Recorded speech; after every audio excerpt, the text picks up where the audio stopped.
Perfecto. Entonces, historia de la Biblia y el canon bíblico, ¿no? La formación de la Biblia y su canon. Vamos a ver de inmediato qué es lo que significa canon, pero lo primero que tengo que contarles, mis amados hermanos, es lo siguiente. Nosotros no tenemos originales de la Biblia. Hoy en día no existen originales de la Biblia, ¿no? Que pueden ser en papiros o en pergaminos. Los papiros son hechos de fibra vegetal y los pergaminos son hechos de cuero, ¿no? Sí existen fragmentos de pergamino, ¿no? Que están muy cercanos a los originales, pero esto el Espíritu Santo nos reveló estos papiros y estos pergaminos recién en el siglo XIX. Nos entregó papiros y pergaminos del siglo II, del siglo III y del siglo IV, que están muy cercanos a los originales y que son considerados muy fidedignos. Yo, en lo personal, tengo la certeza que el Espíritu Santo algún día nos va a dar los originales y vamos a poder trabajar con los originales de la palabra. Hoy en día no los tenemos, pero ustedes ven en pantalla un fragmento, ¿no?, del Nuevo Testamento escrito en griego koiné, ¿no? Porque la Biblia se escribió en hebreo, el Antiguo Testamento, griego koiné, el Nuevo Testamento. Y esto es muy importante, estos son los idiomas inspirados. Estos idiomas, ¿no? Y más el arameo, son los idiomas inspirados. Ninguna traducción es perfecta. Todas las traducciones, por definición, son perfectibles. La palabra que es perfecta es aquella que Dios nos entregó a través del hebreo y el griego koiné, que son los idiomas inspirados. Entonces, no tenemos originales, pero tenemos textos muy cercanos a los originales. ¿Dónde se encuentran estos textos hoy en día en el mundo? ¿No? Generalmente están en museos. Ahí ustedes ven un texto del Antiguo Testamento en el Museo de Jerusalén, ¿no? Abajo van a encontrar algunos textos del Nuevo Testamento en el Museo de Washington. Entonces, nosotros podemos encontrar estos textos muy cercanos a los originales, los podemos copiar, los podemos bajar, está toda la información. Bibliotecas, museos, universidades, seminarios, sociedades bíblicas, hoy en día tienen esto disponible para todo público, ¿no? Les estoy mostrando, esto fue lo que tenemos, estos son documentos muy tempranos. El P75 es un pergamino, el que está más a la derecha mío y que yo estoy tapando con mi rostro, ¿no? Contiene prácticamente la mitad de todo el Evangelio y es más o menos como del 250, ¿no? El P45 que tiene a Mateo, Marcos, Lucas, Juan, libro de Hechos, y el P66, papiro 66 significa eso, Evangelio de Juan. Bueno, estos están archivados, guardados, custodiados en diferentes museos y que nos permiten a nosotros revisar el texto que hoy en día tenemos y decir, este texto es muy fidedigno o este texto no es tan fidedigno, ¿no? Les conté que la Biblia es inspirada en 3 idiomas, el hebreo, el Antiguo Testamento, en griego koiné, el Nuevo Testamento, y algunas frases en arameo. Esto es importante, las traducciones serán siempre perfectibles. ¿Qué son las fuentes textuales? Las fuentes textuales, hermanos, son aquellos textos que se eligen para traducir al español o otro idioma. Esto es muy importante. Entonces, por ejemplo, acá yo tengo el Nuevo Testamento en griego. Este Nuevo Testamento es la base textual que entrega las Sociedades Bíblicas Unidas, ¿no? Y todo el texto es en griego koiné, no sé si lo pueden ver, sí. Y es el texto que recoge todos los descubrimientos arqueológicos y recoge también variantes textuales que puedan producirse. Entonces, estos libros, ¿no? Aquí tengo el que es llamado Textus Receptus, acá tengo Nestlé Alas 28 más. Estos son fuentes textuales de las cuales se va a traducir el Nuevo Testamento, ¿no? Acá tengo una fuente textual del hebreo. Ahí se ve un poquito, ¿no? Esto es muy importante. Esto es todo un proceso de selección de los manuscritos que son pergaminos o son papiros, de la cual hay una mayor fidelidad. Ahí tienen ustedes el Nuevo Testamento en griego, koiné, ¿no? Ahí pueden ver mejor que lo que yo proyecté en pantalla, ¿no? Es Kata Johannes, ¿no? Dice ahí, según Juan. No dice San Juan, ese es un término y expresión católica. Ningún texto fidedigno, ningún pergamino fidedigno, ningún papiro fidedigno va a decir San Juan. No, todos dicen Kata Johannes, ¿no? Para que usted también aprenda eso. Acá hay otro texto de las Sociedades Bíblicas Unidas, ¿no? Quienes hacen estos textos en base a todo lo que vamos descubriendo, y ese pedacito de arriba nomás es el texto. Todo lo de abajo son observaciones codificadas acerca del texto. Entonces, nunca en la historia, ¿no? Nunca en la historia habíamos tenido tal certeza de de la calidad de texto que hoy día tenemos. Hoy en día tenemos una calidad, pero altísima, porque estamos seguros por mucha documentación, ¿no? De que que lo que estamos leyendo nosotros hoy en día es muy fidedigno. En Argen Jolojos, Kai Jolojos, esa es una frase muy conocida, ¿no? Hay una manito levantada de mi hermana o hermano Ati Kata. Buenas noches, Pastor Reinaldo. Buenas noches, Buenas hermano. noches. Tengo una Dios te duda bendiga. respecto a lo que estoy viendo de esos números que salen o letras abreviadas. ¿Qué significan? Por ejemplo, el 1006, 1010, Eh, 1243. ¿Dónde? En el capítulo 4 hay como varios números ahí. Espérate. Es como la parte final prácticamente. Ah, ya. Ese es el versículo 4, ¿no es cierto? Dice Hay un número ABCL 1, ya. y salen como Ya, puros números.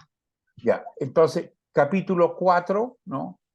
Y aparece ¿Sí? ahí en. La B es una N, ¿no? Y aparece un ¿Sí? 1 arriba. Bueno, vas abajo y leo lojos. Revelaciones 19:13, ¿no? Entonces, Jolojos tiene relación, es el logos. Revise Revelación 19:13. Eso significa. Ya. Ahora, en 3 y 4, ¿no? La cosa cambia. Después de la línea, la cosa cambia, ¿no? Eh, según el papiro beta, ¿no? La palabra en griego koiné, aude en o jejonen en, de acuerdo al papiro 75, ¿no? Hoja C, ¿no? Bueno, puedo seguir, hermana, pero voy a aburrir a los hermanos a los corderitos. Entonces, pero eso es lo que te está indicando abajo, es de qué papiro fue extraído el texto que tú lees arriba en griego koiné. Y en eso son muy exactos. Mi hermano Josué Leiva, que Dios te Hola, bendiga. bendiciones, pastor. Pregunta Bendiciones. que conozco un poco de griego, pero en el versículo primero, asumiré que es versículo, en la última palabra, al principio, o sea, la penúltima dice que, y después ¿Ya? dice leos, pero esa letra nunca la he visto. ¿Es una lambda? Espérate. Te leo la primera, ¿no? En Sí. argen holojos kai holojos en proston teon kai teos en Ah, es una letra tau. holojos. Sí, Ya, muchas gracias. de nada, amado hermano. Última pregunta y después continúo porque si no pierdo el ritmo completo de la clase. Mi hermana Andrea Rodríguez, que Dios te bendiga. Hola, pastor, hola hermano. Yo soy corderito y estoy de acuerdo que expliquen todo esto porque mejor para nosotros aprendemos. Así que yo no tengo problema que expliquen detalles, ¿ya? Eso. Ok, ya, que Dios te bendiga, hermana Andrea. Vamos a tomar en cuenta. Aquí está la Biblia hebraica, ¿no? Y si ustedes se dan cuenta, también arriba es un poco de texto y todo lo de abajo es una explicación de los manuscritos donde fue extraído. Nunca en la historia habíamos tenido tal certeza acerca de que la palabra que está siendo traducida hoy, ¿no? Se acerca lo más posible a la palabra que Dios inspiró en hebreo y en griego koiné. En algunos momentos de la historia esto no fue así. Bien, ¿qué es el canon? ¿No? Lo voy a resumir de una manera bastante fácil. El canon son los libros inspirados por Dios y que forman parte de la Biblia. Entonces, nosotros, los protestantes evangélicos, tenemos el canon, tenemos un canon que tiene 66 libros que nosotros consideramos inspirados por Dios. Los católicos tienen otro canon, ¿no? Entonces, el canon, la palabra significa regla, ¿no? Pero en el fondo, esa palabra comenzó a cambiar de significado a través de los tiempos, ¿no? Y hoy en día tiene el significado eh, de que es considerado inspirado por Dios. Entonces, cualquier libro de los 66, nosotros, los protestantes evangélicos, consideramos, ¿no?, de que eso es inspirado por Dios. Gálatas 6:16 dice, y a todos los que anden conforme a esta regla, ocupa la palabra canon, ¿no? Paz y misericordia sea a ellos y al Israel de Dios. Filipenses 3:16, pero en aquello a que hemos llegado sigamos una misma regla, sintamos una misma cosa. Entonces, el canon bíblico son los libros que se consideran inspirados por Dios. Un segundito para continuar. ¿Por qué es necesario un canon? ¿Por qué fue necesario el canon? Los mandamientos divinos había que conservarlos, ¿no? Y teníamos que saber no solamente conservarlos, sino que además cuidarnos de los libros apócrifos, porque no correspondía verlos como libros inspirados por Dios. Quizás útiles de leer, sobre eso voy a ser muy específico a continuación. Y también había una enorme destrucción de libros. Eh, la Iglesia Católica Apostólica Romana, una vez que tuvo una Biblia en latín, quemaba todo el resto. Entonces y las guerras en Israel significaba que mucha material importante podía ser quemado. Entonces, y había que guardar la palabra de Dios para el futuro y las futuras generaciones.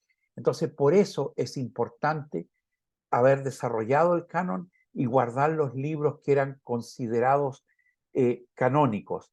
Y aquí hay una diferencia, ¿no?, notable con todo lo que es los institutos teológicos, ¿no? Para mí, solo Dios determina la canonicidad de un texto. Mire, esto lo formulé hoy día intentando explicar cuál es la diferencia, ¿no? Porque para un instituto teológico, y yo se los voy a pasar, ellos ven, estas son las reglas para dentro de los cuales un texto es inspirado o no inspirado.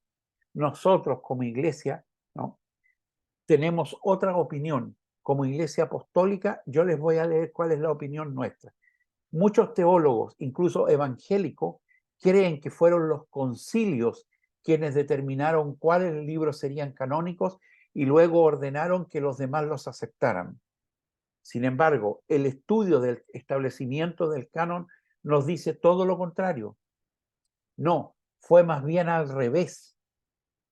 Los concilios confirmaron la canonicidad de los libros que habían sido aceptados por judíos y cristianos respectivamente, quienes, guiados por el Espíritu Santo, habían escogido en la conciencia colectiva de las diferentes comunidades cristianas cuáles libros eran inspirados por Dios y cuáles no. Había una opinión en las diferentes comunidades cristianas. Esto no viene del aire, es el Espíritu Santo que ayudó a formar esta opinión en estas primeras comunidades cristianas esparcidas por todo el Mediterráneo. El Espíritu Santo que inspiró a los escritores bíblicos guió también a las comunidades cristianas, de tal modo que ellos determinaron lo que en realidad ellos ayudaron al Espíritu Santo, porque el Espíritu Santo los usó para dar y establecer cuáles libros eran inspirados por él, ¿no? Esto es lo que se estudia en un instituto bíblico. Requisito de ser un libro canónico, ¿no? Tienen que tener autoridad y son palabras de Dios. Por supuesto, estamos de acuerdo con eso. Tienen que ser proféticos, ¿no? Tienen que tener autoridad. Uy, me asustó la niñita que gritó. Que Dios te bendiga, hija, te dio una buena voz. Pero lo fundamental es que para que un libro sea, ¿no?, reconocido dentro del canon, ¿no?, es la opinión que generó el Espíritu Santo en las comunidades cristianas primeras, ¿no? Los libros canónicos deben concordar con sí mismos, tienen poder sobrenatural, ¿no? Los libros canónicos fueron leídos y recibidos como libros inspirados por todo el pueblo de Dios, ¿no? Y aquí vuelvo a una diapo que ustedes ya vieron, ¿no? La Biblia es inspirada en 3 idiomas: hebreo, griego koiné y algunas frases en arameo, ¿no? Y de ahí se elaboran las fuentes textuales, de ahí vamos a traducir. Entonces voy a volver a los inicios de la Biblia. ¿Cuáles fueron las primeras fuentes textuales, ¿no?, para hacer una traducción? Y la primera fuente textual, ¿no?, que tenemos es en Alejandría, es la Biblia Septuaginta, ¿no? Hay una leyenda que se buscó a 70 traductores y todos tradujeron de la misma manera. Bueno, eso es más una leyenda, no hay ninguna certeza de que eso sea realmente así, ¿no? Pero había en Alejandría un amplio mundo judío, había más de 1 millón de personas en la ciudad de Alejandría que eran judíos, ¿no? Entonces, y había una biblioteca inmensa, y ahí se hizo una traducción del Pentateuco primero, los Salmos, Josué, Jueces y Reyes, y así sucesivamente se comenzó a traducir en la biblioteca de Alejandría, ¿no?, una de las primeras traducciones, ¿no? Entonces, me detengo acá porque aquí vamos a tener una diferencia importante, mis amados hermanos. Nuestro Antiguo Testamento, ¿no?, nuestro Antiguo Testamento es idéntico al canon judío. Entonces, lo que ustedes ven acá son los libros, ¿no?, de acuerdo a la numeración que el pueblo judío da, ¿no? Pero ojo, para el pueblo judío, ¿no?, para la religión judía, el libro de los profetas menores es un solo libro. Nosotros contamos cada libro, lo contamos aparte, y llegamos a una cantidad de 39 libros. Para ellos el libro 13, nada más. Entonces, nuestro Antiguo Testamento es idéntico al libro sagrado del pueblo judío. La Septuaginta, por otra parte, no es idéntico a ese canon, ¿no? La Septuaginta tiene 15 libros más y usted los ve a su derecha. Aparte de los 39 libros que aparecen en el canon judío, que para ellos son 24, la Septuaginta tiene 15 libros más. Por lo tanto, el Antiguo Testamento, ¿no? Judío tenía 39 libros, que son los que nosotros tenemos, y la Septuaginta tenía 54 libros, ¿no? Entre otros el libro de Enoc, ¿ya? Que ha sido bastante leído en nuestra iglesia. Tenemos entonces que del año 1300 al año 500 antes de Cristo se escribe la Tanaj, y la Septuaginta se traduce a partir del año 400 hasta el año 200 más o menos. Entonces, las primeras fuentes textuales, ¿no? Por ejemplo, para la Vulgata Latina, de donde sacan el texto que elabora Roma, vienen de la Septuaginta y del Nuevo Testamento. Esto es un poquito complicado, pero no lo es tanto. Nuestro canon del Antiguo Testamento es idéntico al que tiene Israel. La Septuaginta tiene 15 libros más. Los que están en azul, los católicos los sumaron a los 66 nuestros, sumaron 7. Por lo tanto, los católicos tienen 73 libros, ¿no? Pero el canon ortodoxo etíope tiene 88 libros. Es la Biblia con más cantidad de libros que tienen. Y aquí ustedes los tienen todos, desde el canon etíope, ¿no? El de la Iglesia Católica, el canon judío, que es llamado el canon palestino, y el canon protestante, ¿no? Y ahí los pueden revisar. Esto solamente con respecto al Antiguo Testamento. ¿Dónde se establece el canon? ¿Cuáles libros son considerados, ¿no?, por la religión judía como sagrados, como inspirados por Dios? Esto se hace en el Sínodo de Yavnia, donde el Sínodo de Yavnia ya reconoce lo que en el pueblo el Espíritu Santo había inspirado, ¿no? Y reconoce estos 39 libros como inspirados por Dios, y queda establecido esto por los siglos de los siglos, sin posibilidad de que nosotros podamos modificar eso, excepto que Jesucristo venga y Él tiene todas las facultades para cambiar lo que a Él quiera, porque Él es Dios. Por el otro lado, ¿cómo se forma el Nuevo Testamento? La actividad literaria de los autores del Nuevo Testamento se extiende por un periodo de 70 años, entre el año 45 al año 100.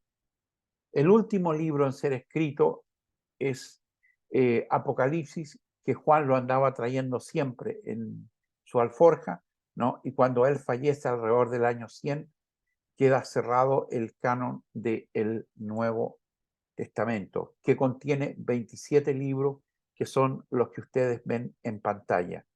Terminando la clase, este Power lo voy a hacer llegar a los pedagogos para que inmediatamente esta noche, quien quiera revisar esto, lo pueda hacer. Y aquí vamos a dar un salto, porque esto es bastante importante, mis amados hermanos. La Iglesia Apostólica tenía como intención que el Evangelio y las buenas nuevas se propagaran por todo el mundo y hasta el último rincón de la tierra, dice la Gran Comisión. Y se expandió la iglesia. Y a esta iglesia se le llamó la Iglesia Universal. Entonces, en el siglo I, en el siglo II, el siglo III, los apóstoles fueron y predicaron la palabra. Hasta el siglo III y el siglo IV incluso he encontrado apóstoles en la literatura extra bíblica, ¿no? Y ellos predicaban la palabra, iban de pueblo en pueblo. Pero en el siglo IV ocurre un fenómeno bien especial, pero no va a ser único en la historia. Permiso. El emperador de Roma se da cuenta de los millones de fieles que constituían esta iglesia universal. El término católico en griego significa universal. Por favor, no confunda con católico apostólico romano, porque esa es otra cosa. Esa iglesia no existía antes del 380. Era la iglesia universal, era católica, y eso significaba que estaba en todo el Mediterráneo y el mundo conocido. Entonces hubo un emperador, Teodosio Augusto, que dijo, pucha, esta iglesia tiene poder, me puede servir, ¿no? Y decidió utilizar a la iglesia, ¿no? Y obligar a todo el mundo, a todo ciudadano romano, a ser parte de la iglesia. Y saca un edicto que dice, ordenamos que tengan el nombre de cristianos católicos que sigan esta norma, mientras que los demás los juzgamos dementes y locos, y pesará la infamia de la herejía. O sea, usted podía volverse cristiano o católico, ¿no? Porque había un decreto que le ordenaba. Bueno, si hay, por favor, a los hermanos que vienen entrando, si pueden apagar el micrófono, mis amados hermanos. Entonces, tenemos nada más anticristiano que volverse cristiano porque un emperador o un presidente de un país te lo ordena. La Biblia no dice eso, mi amado hermano. Esto lo dice Roma y lo va a decir el engendro que el Imperio Romano crea, que es la Iglesia Apostólica Católica Romana. La iglesia que desde que nace en el 380 nace al servicio del Imperio Romano. No es el tema de esta clase, la formación de la iglesia, pero esta iglesia nace para convertirse en un instrumento del Imperio Romano. Entonces, evidentemente que esta iglesia no es la iglesia de Jesucristo. Imagínense que la iglesia de Jesucristo, a quien piense diferente, lo va a juzgar como demente y loco y pesará la infamia de la herejía, o sea, lo va a quemar. Esta no es la iglesia de Jesús. Pero aquí nace la Iglesia Católica Apostólica Romana con el decreto de Teodosio Augusto en el 380. ¿Y por qué les menciono yo esto ahora? Porque no solamente se toman la Iglesia de Jesucristo, sino que además crean una Biblia en base a textos griegos que ellos tenían, ¿no? Y crean la Vulgata Latina. Y por favor, los hermanos apagan el micrófono. Perfecto. Entonces, tomaron los textos griegos que disponían e hicieron una traducción que se llamó la Vulgata Latina, que fue una traducción en latín, un idioma que nadie hablaba. Entonces, nadie podía leer la Biblia durante más de 1000 años.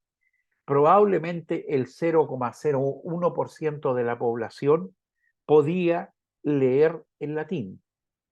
Entonces, habían curas que nunca leyeron la Biblia. Usted quizás no pueda entender esto hoy en día, pero muchas de las conductas, ¿no?, que tenían los supuestos cristianos de esa época se explican porque no tenían acceso a la Biblia. Y quien dirigía todo esto era el Imperio Romano. Puso a la iglesia a su servicio. Entonces, a partir del 382, en que se crea la Vulgata Latina, hasta el 1517, no vamos a tener ninguna Biblia, so pena de ser quemado, mis amados hermanos. No era chiste enfrentarse a la Inquisición, ¿no? Si alguien te encontraba con una Biblia en tu idioma, ¿no? Porque hay casos de gente que logró tener partes de la Biblia en su idioma y lo pillaban, era quemado. Les quiero contar el caso de el micrófono, hermano Ben, por favor, de John Wycliffe. John Wycliffe tomó la Vulgata Latina, una traducción con muchas imperfecciones, pero la tradujo al inglés. Y en 1388, Inglaterra contó con una Biblia en inglés. Luego, ¿no? John Wycliffe fue condenado por lo que algunos llaman la Santa Inquisición. Pero el Señor quiso guardar a Juan Wycliffe, de ser quemado vivo, y él fue al Hades, falleció. Entonces, esta Santa Iglesia, perdón, esta Santa Inquisición, varios años después de muerto, lo desenterró, ató sus huesos y quemaron sus huesos. Y no solamente ocurrió con Wycliffe, quemaron a Juan Hus, y su delito fue haber ayudado a Wycliffe. Quien tradujo la Biblia en checoslovaco también fue quemado, y Reina se escapó por un pelito de no caer en las manos de la Inquisición. Era un delito grave. Roma por más de 1000 años nos mantuvo en la ignorancia. Ese periodo, hoy día los historiadores lo llaman el periodo de la oscuridad, y llaman el periodo en que las Biblias comienzan a aparecer al pueblo de nuevo como la Reforma, el periodo de la luz. Esos no son coincidencias. Para mí no hubo reforma, para mí fue un avivamiento del Espíritu Santo, porque Dios es el motor de la historia del hombre. El Espíritu Santo es el motor de la historia. Hace un tiempo atrás había un hermano católico que hoy día es cristiano evangélico. Entonces me dijo, a mí me dijeron de que eso de Juan Wycliffe era mentira. Entonces yo, como me encanta estudiar diversos temas, ¿no? Me dediqué a estudiar este tema para ver si podía conseguir a través del archivo del Vaticano, ¿no? Y encontré la sesión del 8 al 4 de mayo de 1415. Esto, uno dedica tiempo en esto, ¿no? Entonces, en esta sesión del Vaticano se reunió, ¿no? El Consejo de la Inquisición. Esto usted lo puede encontrar en los archivos del Vaticano, este texto. Este no es un texto que haya escrito yo, o que no, esto está disponible en los archivos del Vaticano, ¿no? Y es un pronunciamiento de este Consejo de la Inquisición acerca de un hereje, condena su memoria y órdenes de sus huesos para ser exhumados. Solamente les voy a leer la parte en amarillo, donde dice: John Wycliffe era un hereje notorio y obstinado, que murió en la herejía, y le anatematiza y condena su memoria. Se decreta y ordena que su cuerpo y los huesos se van a exhumar, o sea, van a ser extraídos de la tumba donde estaba. Si pueden ser identificados entre los cadáveres de los infieles, y que se disperse lejos de ser lugar de enterramiento de la iglesia, de acuerdo con las sanciones canónicas legales. ¿Y cuáles eran las sanciones canónicas legales? Quemarlo, los huesos atados a un poste.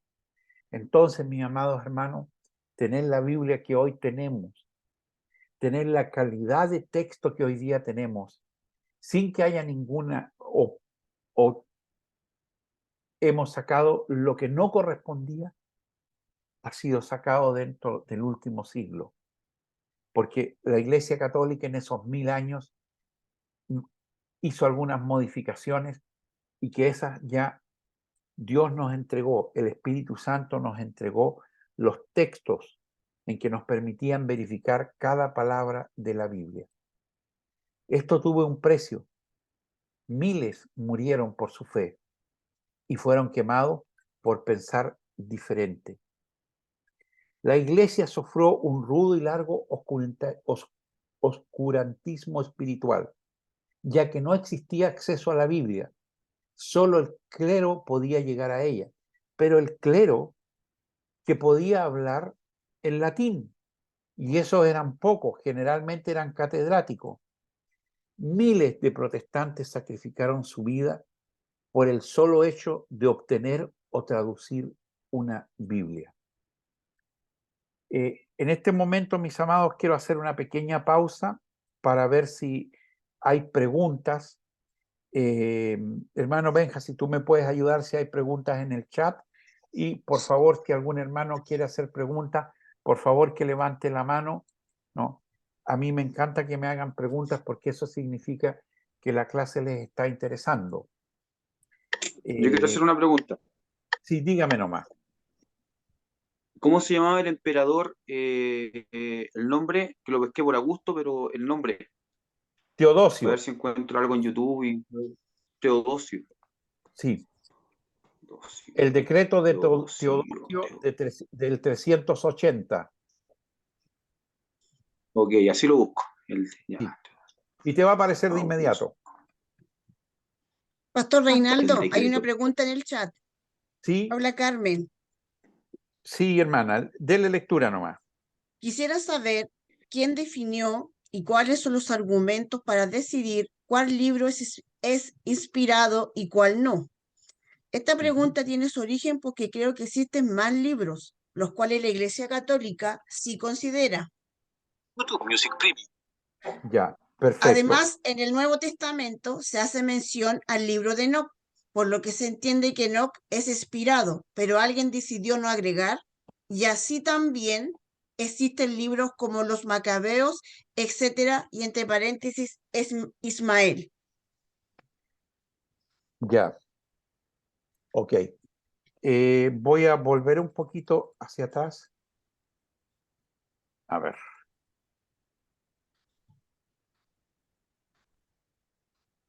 Un segundo. Volví hasta el comienzo, entonces me pasé. Fue muy rápido la vuelta. Mi amado hermano, ¿quién decidió de mis estudios, ¿no? La decisión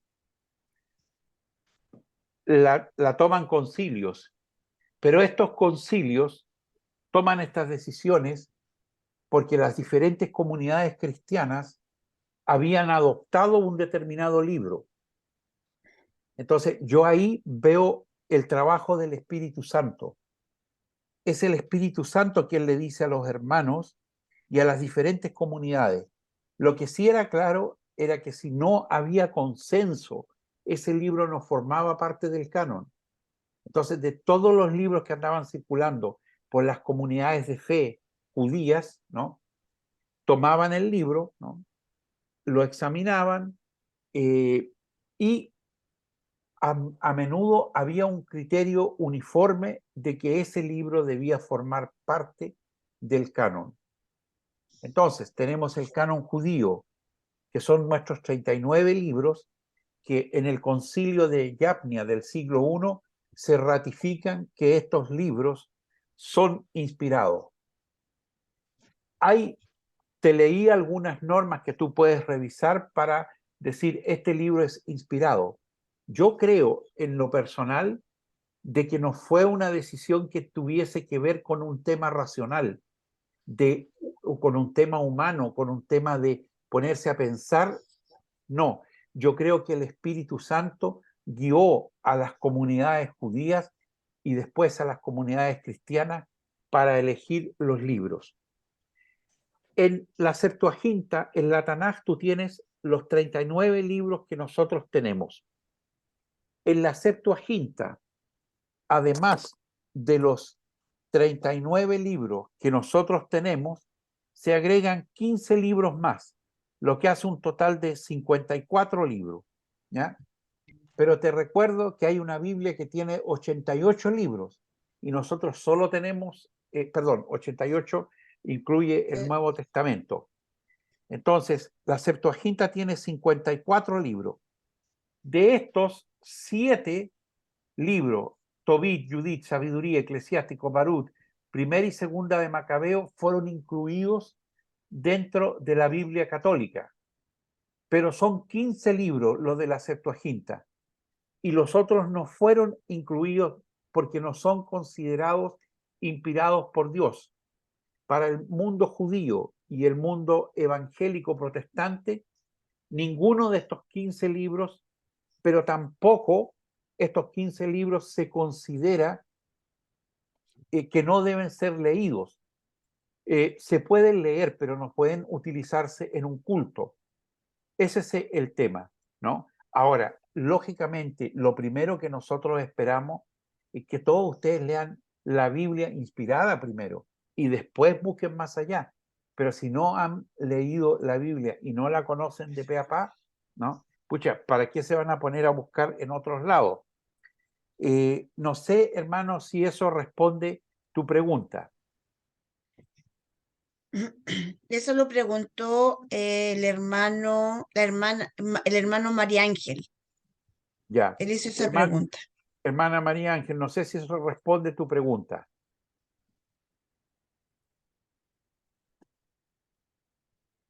Bueno, si quieres me respondes por chat y la hermana lo lee.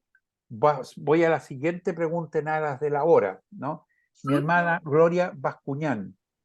Hola, Pastor Reinaldo. Eh, Yo no quería le- preguntarle, ¿Sí? ¿sí? Le quería preguntar si el libro sagrado de los judíos es la Torá. La Torá es la ley. Solo incluye los 5 primeros libros, ¿ya? La Tanaj, ese es el libro sagrado de los judíos. Y la Ya, Tanaj ya. es exactamente nuestro Antiguo Testamento. Ya. El Nuevo Testamento para el pueblo judío no es un libro inspirado, es una fábula. Y Oh, Jesucristo no es el Mesías, no es el Mesías. El Mesías aún ha de venir. ya, ok. Tengo otra duda. Oh, Doctor, eh, buenas noches. buenas Eh, noches. ¿Con quién tengo el gusto? Habla Alejandra, mi pastor, el Señor lo bendiga.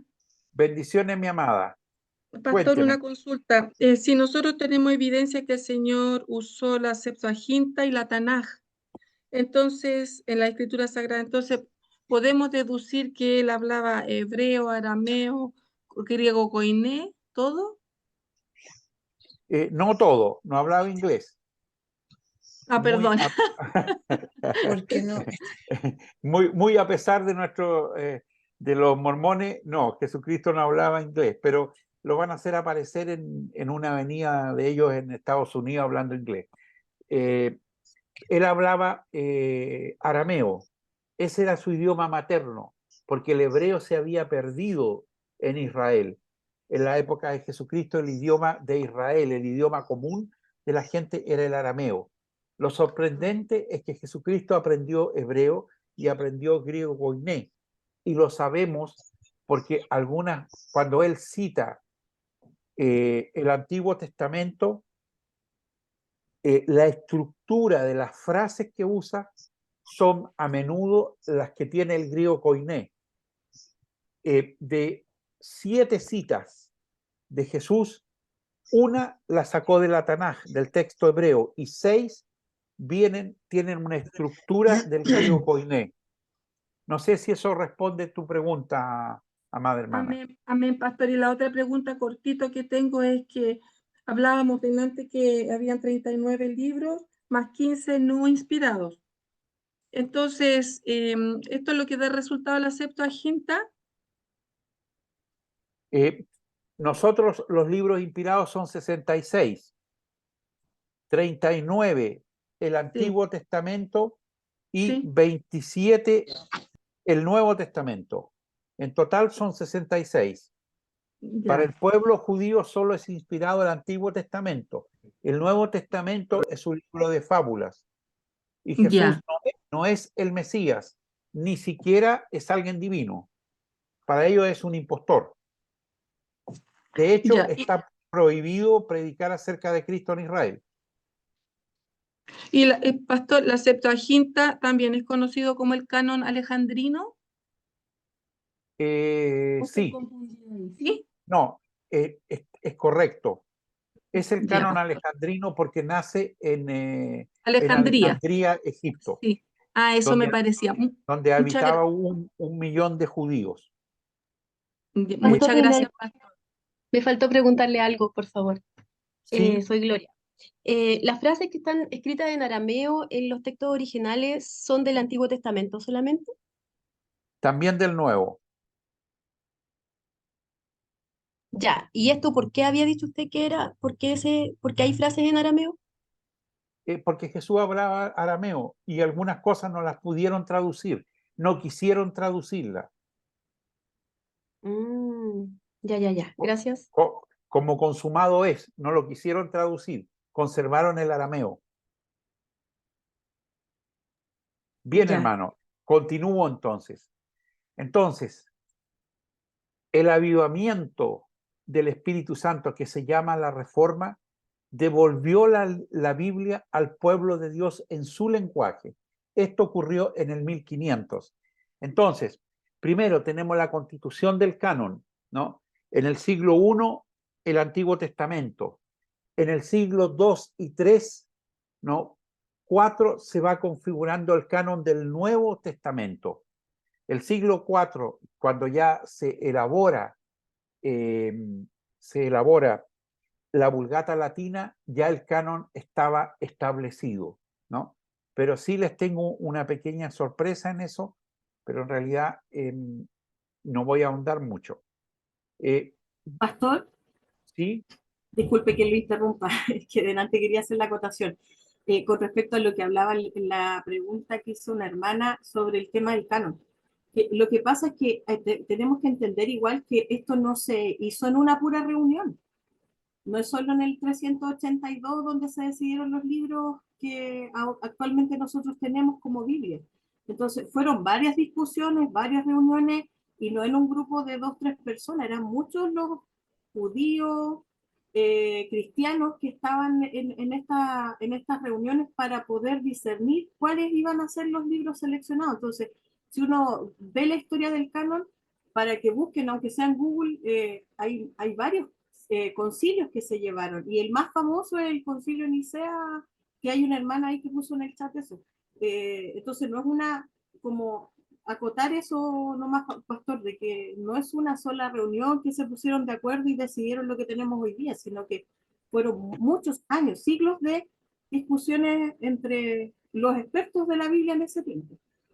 es que yo estoy, a lo mejor llego tarde, hermana, pero yo estoy sosteniendo que no fueron los expertos quien determinó los libros canónicos, sino Sí, que las comunidades de fe, ¿no? sí. Inspiradas por el Espíritu Santo, hicieron una elección, y esa elección fue ratificada por los concilios porque no tenían otra posibilidad. No Sí, fueron lo los entiendo. teólogos, fue el Espíritu Santo quien Sí. convenció desde Turquía hasta España, desde Tunecia hasta Egipto, pasando por miles de rincones y pueblos, ¿no? Que llegaran a una unanimidad en una época en que no había internet, teléfono, ni siquiera hablaban el mismo idioma, pero sí estaban de acuerdo que Génesis era un libro inspirado, que Éxodo era un libro inspirado, etcétera, etcétera. Ese trabajo no es un trabajo de teólogos, es el Espíritu Santo obrando. El Espíritu Santo, y eso tiene que transformarse en teología apostólica. El Espíritu Santo no solo inspira, ¿no? Aquellos que van a escribir la Biblia, sino que también inspira aquellos que escogen los libros canónicos. Y el Espíritu Santo, y eso se va a ver en la próxima clase y ustedes lo van a ver después, en el siglo XVIII nos abre las puertas para mirar manuscritos extremadamente fieles que nos permiten sacar todo lo que nos fue inspirado por el Espíritu Santo. No sé si eso responde a tu pregunta, hermano. Hermana, por favor, apaguen el micrófono, más respeto. Sí, pastor, yo estoy de acuerdo con usted. Solo quería comentar de eso, de que Ya. no es en una sola reunión, no fue con una sola reunión, fueron varios los sucesos en los cuales el Espíritu Santo guió a las comunidades de fe. Siglos, estamos hablando de siglos. Entre paréntesis, los concilios de esa época duraban 4 años, 5 años, 6 años, 7 años. No es que se reunieran y entonces tardaban mucho también. Pero los concilios, desde mi punto de vista, solo ratificaron. Bien, última pregunta para después continuar, mi hermano Josué Leiva. Buenas tardes, buenas noches, que diga. De nuevo soy yo. Que Dios te Pregunta. bendiga. Como usted recomienda leer la Biblia completa, y asumiendo que sí, ¿en qué orden? Porque a mí me gustaría hacerlo, pero como a veces puede ser un poco confuso para alguien como yo. Sí. Mira, hermano Josué, lo primero para poder leer la Biblia es poder disfrutar la Biblia. Entonces, si a ti te gusta la historia, lee el libro de Hechos, lee Reyes, Primera y Segunda de Reyes, lee Primera y Segunda de Crónica, porque son libros que tienen mucha historia. Y léete los Macabeos también, no te va a hacer daño, pero No, claro. también tienen mucha historia, ¿no? Pero si a ti te gusta y sientes algo por lo profético, lee los profetas mayores, lee los profetas menores, lee el Apocalipsis, ¿no? Si a ti te gusta la escatología, comienza leyendo por el Apocalipsis, ¿no? Si te gusta la poesía, comienza leyendo los Salmos. ¿Qué es lo importante para mí? Que comiences a disfrutar la palabra de Dios. Lo primero es disfrutarlo. Si lo disfrutas, tienes que convertirlo en un hábito. Al menos 3 semanas, leer todos los días un poco. No quiero que leas mucho porque te puedes cansar, sino que todos los días. Pero la tarea es disfrutarlo. ¿Qué te gusta a ti? ¿La historia, lo profético? Esa es una pregunta que te hago. Personalmente, un poco entre histórico y poético. Ya. Entonces, pues, mi amado hermano, libro de Hechos. Y después te voy a dar una tarea. Lee Reyes y Crónicas. Ya. Y necesito que me digas cuál es la diferencia, porque narran sobre lo mismo, Opa, me gustó el desafío. sobre el rey David, ¿no? Y sobre ese reinado. Pero pareciera que los libros están enteramente contrapuestos y lo que necesito es que me digas en qué. Ya. Mi WhatsApp, pídeselo al Paidagogo. Una vez que tengas la respuesta, me la envías y yo te respondo. Reyes y Crónicas, ¿no? Sí, Reyes y Crónicas. Bien, Las dos me imagino, ¿no? Primera y segunda. Sí, pues. Dentro del canon judío solo existe Reyes y existe Crónica, no existe Primera y Segunda. Okay. Bien, continúo y le doy la palabra a mi hermana Abigail Gutiérrez, pero voy a avanzar un poquito. Muchas gracias, pastor. De nada. Entonces, mis amados, estamos llegando a la época de Reina, de Valera, de Lutero, de Hus, ¿no? Hus quemado en la hoguera y muchos otros quemados en la hoguera. Hubo un señor holandés que con la autorización de Roma hizo un texto que se llamó el Textus Receptus, que por más de 500 años este texto va a ser la base sobre la cual todas las traducciones del Nuevo Testamento van a ser hechas. El problema que el material que él tenía era del siglo XII, eran copia de copia de copia de copia de copia de copia de copia de copia. Entonces, mientras más copias hay, más errores hay e incluso hubieron algunas cosas que le fueron introducidas al texto que nunca fueron parte del texto y que Erasmus de Rotterdam tuvo que acoger en su texto. ¿no? Pero esto, hasta el año 1995, era el texto base desde el cual se hacían todas las traducciones. Existen 30 versiones diferentes de este Textus Receptus. Entonces, este fue a menudo modificado, ¿no? Esto es lo mismo, pero explicado de una manera más fácil, ¿no? Ahí está Erasmus de Rotterdam, que en 1522, ¿no?, sacó este texto base para poder hacer las traducciones, ¿no? Con el agradecimiento a mi hermano Rodrigo Gacitúa, que hizo las fotos de estos libros hace varios años atrás. Simultáneamente con este avivamiento que se llama la Reforma, aparece la imprenta y permite la impresión de la primera Biblia. Y se imprime la primera Biblia. Acá tienen ustedes lo que se llama una hoja de prueba, ¿no? En que imprimieron una hoja para sacar todos los errores. Entonces, donde hay manchitas negras, era porque habían errores. Pero esta fue una de las hojas de prueba que ocupó Gutenberg para imprimir. Dice lo siguiente: "Et este book Moses genam Génesis, inhoud des book", ¿no? El primer libro Moisés llamado Génesis. El contenido de este libro es, y comienza, ¿no? Del contenido no les puedo leer porque no distingo bien, está muy borroso el texto, pero esta es la primera hoja que se hizo en una imprenta en alemán, ¿no? Y por supuesto aparece nuestro Biblia del Oso de 1569 de Reina, ¿no? Escrita en un primer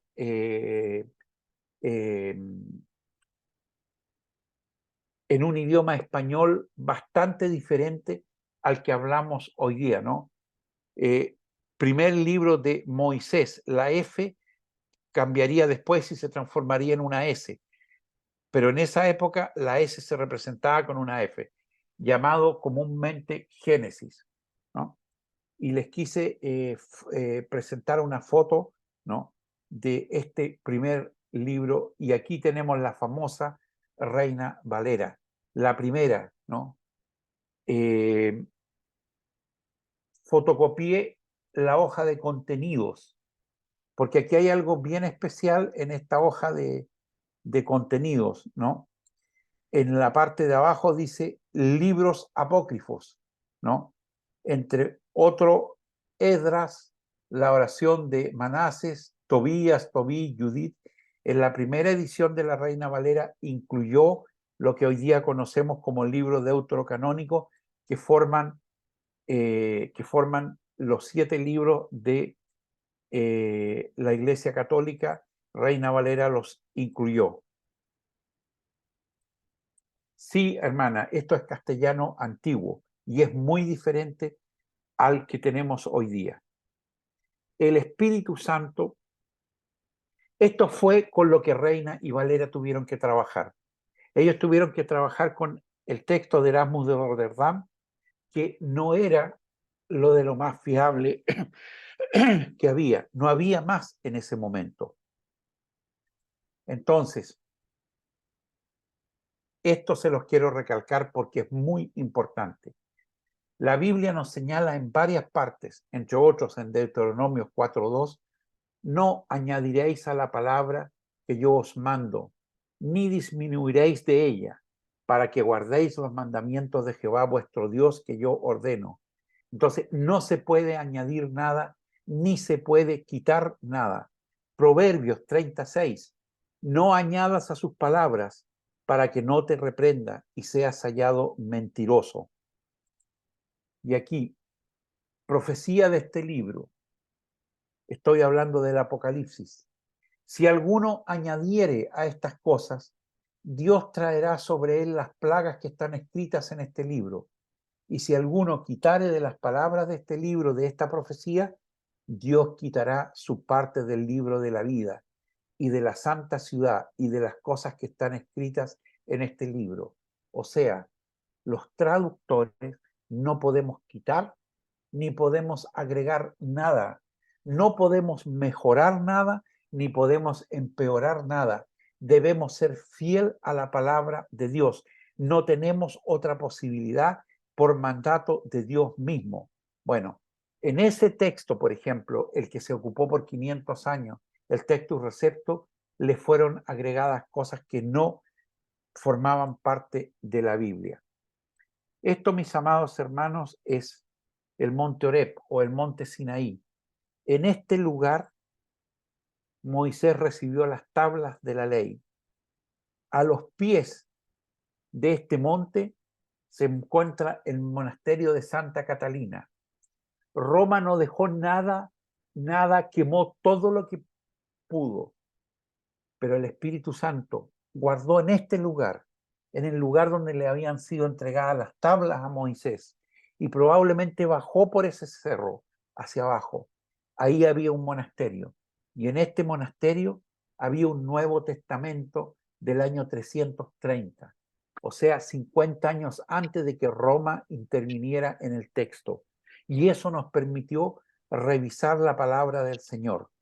Y este fue el texto que encontró Tischendorf, que fue escrito, ¿no?, en el siglo IV, o sea, en el 300, y fue descubierto en el 1850.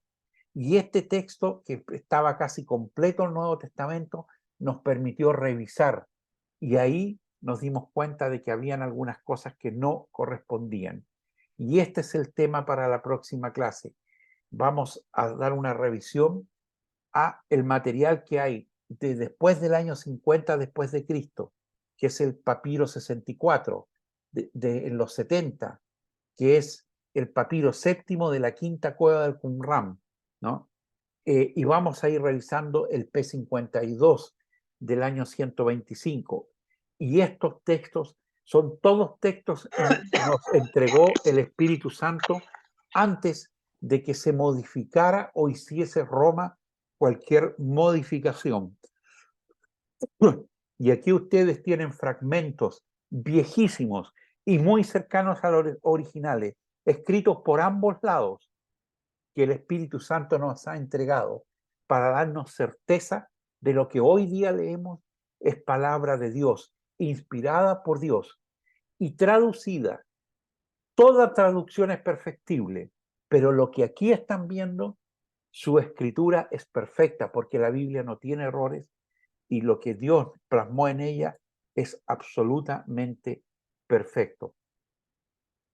Debemos agradecer al Señor que aquellos hombres que entregaron sus vidas por amor a su palabra, entendiendo y valorando el mensaje de transformación que ocurre en el ser humano, porque la Biblia tiene poder para transformarte, amados hermanos.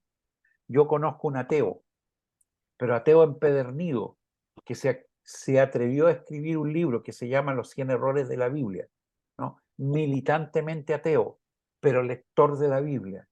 Y lo que yo no entendía era que el Señor, a través de su palabra y a través del poder de la Biblia, me fue transformando, hasta que una noche sentí la presencia del Espíritu Santo, me arrodillé y desde ese día soy cristiano. Entonces, leer la palabra tiene poder, modifica tu vida.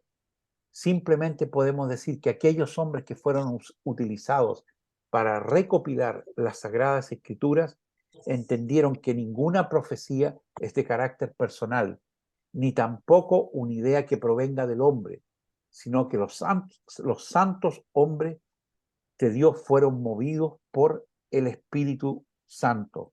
Y como dice una hermana, Dios nos habla a través de él. Bien, mis amados hermanos, entonces tenemos tiempo para preguntas.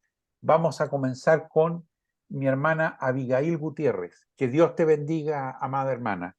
¿En qué te podemos ayudar? Buenas noches, pastor. ¿Me escucha bien? Fuerte y claro. Mire, bueno, justo usted, cuando me iba a dar la palabra, habló acerca de lo que yo le iba a preguntar. Lo que pasa es que el otro día estaba conversando con mi hermana y ella me contaba que igual habían partes de la Biblia que se contradecían. Y habían, por ejemplo, un ejemplo, en una parte dice, en Génesis 6, capítulo 6, versículo 6, dice que Jehová se arrepintió de haber hecho al hombre. Y en Números 23:19 dice que Dios no es hombre para mentir, ni hijo de hombre para arrepentirse. Entonces, lo que yo pude entender de eso, porque me fui inmediatamente a mirar la Biblia, es que, claro, la Biblia la escribió el hombre, fue inspirada por Dios, pero el hombre trató también de darnos un ejemplo y hablar en palabras humanas. Pero lo que yo entendí de lo que dice Génesis es que no es que Dios se haya arrepentido, sino que Él se lamentó. Y al lamentarse, eso quiere decir que Él sintió aflicción y dolor por el pecado del hombre. Pero no que Él se haya arrepentido de habernos creado, porque Él no se arrepiente. Él es perfecto en todo lo que Él hizo. Y entonces, no sé si, quiero que usted me diga si estoy bien en mi interpretación o estoy mal. Mira, amada hermana, voy a revisar el texto en hebreo y te voy a responder, porque para mí yo no trabajo con las traducciones. Ya. Sí, las utilizo y todo. Y hay traducciones que me gustan mucho, como la BTX 4, etcétera, la NTV. Pero yo trabajo ya y te voy a responder desde el hebreo. Ahora, hay dos tipos de inspiración que Dios tiene. Porque hay hermanos que creen que Dios se sentó al lado de los que escribían y le dijo, ya, escribe. Yo, Jehová, tu Dios, te mando a escribir que vayas hacia el sur. No. Hay un tipo de inspiración que es verbal. Dios te dice, así dice Jehová. Y ahí tienen toda la razón. Pero hay otro tipo de inspiración que es plenaria. ¿Ya? Entonces, el hombre, Dios no le va a quitar su facultad ni le va a quitar su carácter, sino que lo va a mantener. Dios decide usarlo y lo inspira para que escriba. Pero dentro de eso, ¿no? Búscame Lucas 1 y 2, por favor, si tienes una Biblia a mano, para darte un ejemplo de inspiración plenaria. Entonces, Dios utiliza a alguien que no es perfecto, pero Dios lo sabe. Y esa persona también va a tener una impronta. Lucas 1:2. Sí, léemelo, por favor. 1 y 2. Puesto que ya muchos han tratado de poner en orden la historia de las cosas que entre nosotros han sido ciertísimas, tal como no nos lo enseñaron los que desde el principio lo vieron con sus ojos y fueron ministros de la palabra. Me ha parecido también a mí, después de haber investigado con diligencia todas las cosas. Stop. Entonces, el hermano que tiene el micrófono encendido, por favor, si lo puede apagar. Reina Valera. Perfecto. Mira, a mí cualquier bicicleta me sirve. Los que manejamos la Biblia no tenemos problema con un texto u otro. Te quiero llamar la atención sobre inspiración plenaria. ¿Te diste cuenta que dice, hay algunos que han tratado, pero tratar no es lograr? Claro. ¿Sabes a quién se refería? A Marcos y Mateo, po. Medio palo, pues. Trataron, pero no lo lograron. Y más encima después recalca que él investigó con diligencia. O sea, Marco y Mateo no investigaron y escribieron cualquier cosa. Es bien arrogante el texto de Lucas. Claro. Ahí hay una impronta. El doctor Lucas que mide menos al pescador Juan. Entonces, ahí hay una impronta personal. Dios sabía esto. Dios nos da la historia a veces desde diferentes puntos de vista. El Evangelio está dirigido a 4 tipos de personas diferentes. El libro de Crónicas y de Reyes cuentan la misma historia, pero son totalmente contraopuestos. Miran el mundo de manera diferente. Y no lo digo ahora de qué manera, porque el hermano Josué nos va a ilustrar sobre eso después de leer el libro de Crónicas y el libro de Reyes. Así que te tengo en memoria, mi hermano Josué. De esto depende que pases de curso. Ah, Así que, chupalla. ¿Por qué me lanza el tiro a los leones? bueno, los valientes tienen que ser como Daniel. ¿Será nada más entonces? Amén, pues. No sé si eso responde tu pregunta, hermana. Sí, la responde. De hecho, la respondió antes de que yo se la hiciera, porque había hablado de lo, cómo lo escribieron. Entonces, antes de que yo le hiciera la pregunta, ya lo había respondido. Así que Gracias. quedó claro. Sigue mi hermana Andrea Rodríguez, luego Luis José Horta y luego mi hermano Vicente Bach, para que vayan preparados. Entonces, mi hermana Andrea Rodríguez, que Dios te bendiga, amada. Hola, hola otra vez. Es con respecto a que aparecen distintos documentos. Se ha hablado de los rollos del no muerto, se han hablado de que aparecieron... Espera un poquito, discúlpame, hermana Andrea. Hubo una parte que me faltó en la respuesta. Perdón. Textos que se contradicen. Toda la Biblia, amados hermanos, es verdad. Toda, sin excepción. Entonces, el versiculismo es como el infantilismo teológico de muchos. Para que usted pueda hacer doctrina, esto se tiene que sostener con diversas partes de la Biblia. Dios no nos entregó la Biblia en versículos, Dios nos entregó en libros. Entonces, tenemos que ver el contexto general. Le voy a dar un ejemplo que parece una contradicción. Mujeres callan en las congregaciones y al mismo apóstol Pablo dice, mis amados hermanos, mis hermanas, profeticen. Entonces, ¿qué quiere decir nuestro hermano, nuestro apóstol Pablo?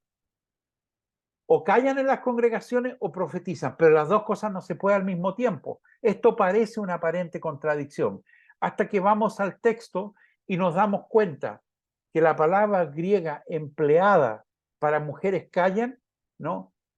Es también traducida en otras partes de la Biblia como estudiar sosegadamente.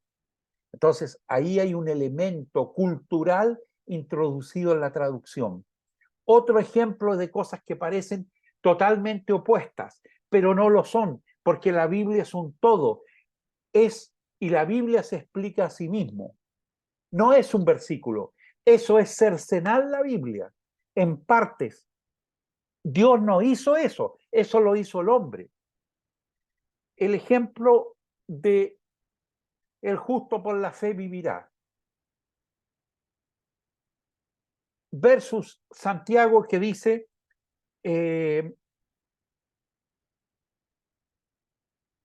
déjenme recordarme el citado más o menos exacto, y si no, se los digo como me lo recuerdo. Santiago dice que sin obras tu fe es muerta. ¿Les parece que esto es una contradicción? No, Porque aparentemente para Pablo lo importante es la fe en Romanos. El justo por la fe vivirá. Pero es que nos estamos olvidando también de incluir qué significa justo en Israel. Entonces, lo primero, y no hay contradicción, lo primero es fe, que viene de la gracia de Dios, un regalo inmerecido. Pero el que es convertido de verdad, que su fe es auténtica, todos los podemos comprobar porque va a tener obras de fe. Entonces, aquel que tiene fe y no tiene obras, su fe es muerta, porque no tiene fe en realidad. Aparenta tener fe. Otro ejemplo, en la Biblia aparece que Judas, se cuelga de un árbol, y en otra parte aparece que el cuerpo cae y revienta y el vientre se esparce por todos lados. Bueno, ¿de qué murió entonces Judas? ¿Reventado o colgado? Lo colgaron en la mañana, mis amados hermanos. Entonces, con todo el calor del clima de Israel, el rigor mortis se hinchó, parecía un sapo, y seguramente durante algún momento del día ¿no? La cuerda o la rama del árbol se cortó y como estaba hinchado como un sapo, al caer explotó y su vientre saltó en todas direcciones. La narración es la misma, pero se narra la frecuencia. Una narración es en la mañana y otra narración es por la tarde cuando cae. No hay contradicción en la Biblia. En el texto inspirado no hay contradicciones en la Biblia. Entonces, eso le quería responder a la hermana anterior. Mi hermana Andrea, soy todo oídos para usted. No, era sobre los pergaminos y rollos que han aparecido últimamente. ¿Esos cómo van a ser catalogados? ¿Si van a ser incluidos, si no van a ser incluidos? ¿O ya la Biblia no tiene, bueno, la Biblia ya no se puede ser modificada, pero yo creo que si empiezan a aparecer cada vez más documentos, va a tratar de como confundir más a la gente? ¿A eso se refiere? ¿Que va a No, aparecer palabras que nos quiere confundir, que nos quiere evadir, o algo así? no, no, para nada. Dios, el Espíritu Santo, te va entregando manuscritos con los cuales vas pudiendo tener cada día más certeza de que el texto es el texto que Dios inspiró. Esos nuevos documentos ayudan a conocer